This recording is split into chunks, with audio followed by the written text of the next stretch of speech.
Okay, let's talk to a few more people. We're taking calls via the David Pakman Show Discord, which you can find at davidpakman.com/Discord. Make sure to become a subscriber to the Discord. It's free. I'm selling you nothing other than a good time. Let's talk to, why don't we talk to Maria from Ohio? Maria, you're on the air. Hello. Hello. Hi. I have one comment and one question generally. Please.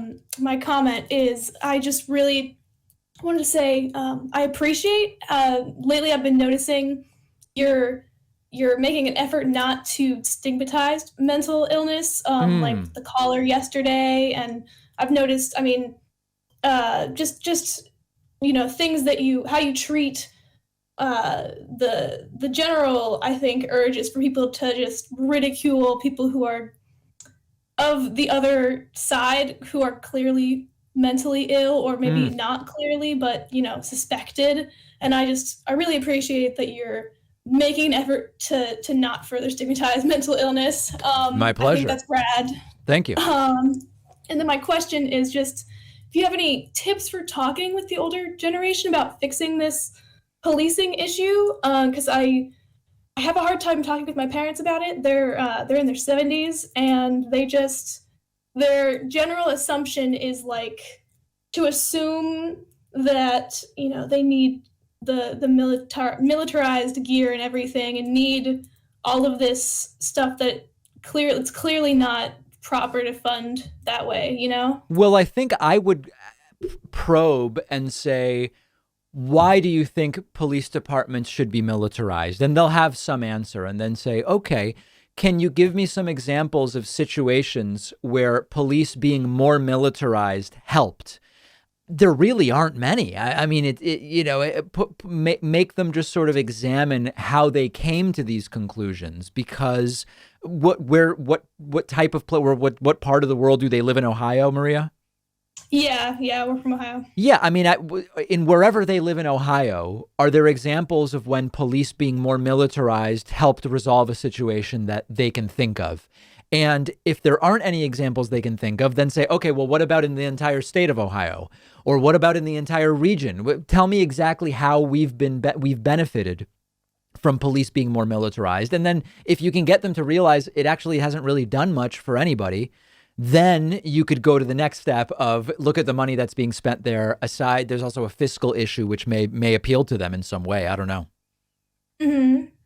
Yeah, thank you. Yeah, I try and talk to them a little bit about it. Like, you should kind of be upset that your tax dollars are being used this way. Right. Kind of there are much better places for them to be used. There's debate over whether we on the left should use right-wing framings to talk to people who are on the right. Some people say you should, some people say you shouldn't, but it seems that the fiscal thing is at least worth trying.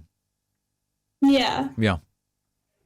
Cool. Thank you so much. All right, Maria, thank you. Maria from Ohio, great to hear from you. Let's try, let's go elsewhere. Let's go to, you know who we should go to? We have to figure out what's going on. Let's go to Noog Rongler from California. Noog, you're on the air. Noog Rongler, you were on the air if you want to unmute. Oh, yes. Hello, David. For some reason, I didn't unmute. Sounds like user error. I don't know. Yes, it must be. Too many nugs or something. What can I do for you?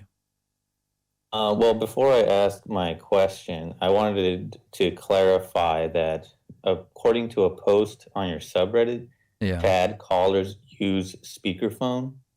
Would you prefer I use speakerphone? No, thank you.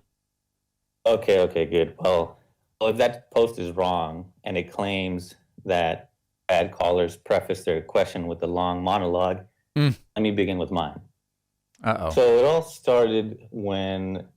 Okay, never mind. I'm not gonna do that. I have my question written down, and it's coming now. Please.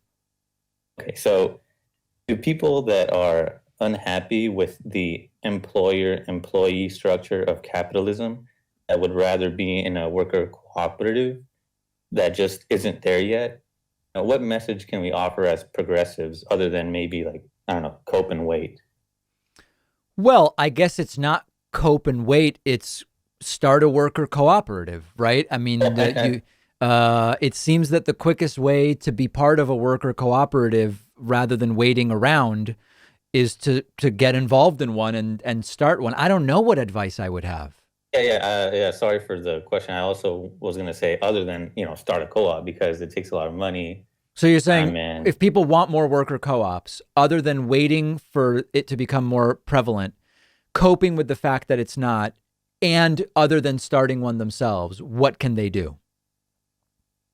yeah, maybe I didn't formulate that question well, but No, it's no, just it's fine. I mean, I maybe call your elected officials and encourage them to, I don't know, pass maybe preferential tax treatment for worker co-ops. Maybe there's something there that could maybe, look at if you want to operate at the city or town level, look at maybe grants for worker co-ops on rent subsidies or something. I don't know, anything that would make it more appealing, I guess, for a company to be structured that way.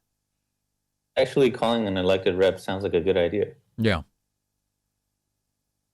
Okay, well, thanks for taking my call. All right. There it is. Noog Wrangler with a very specific question, which we love.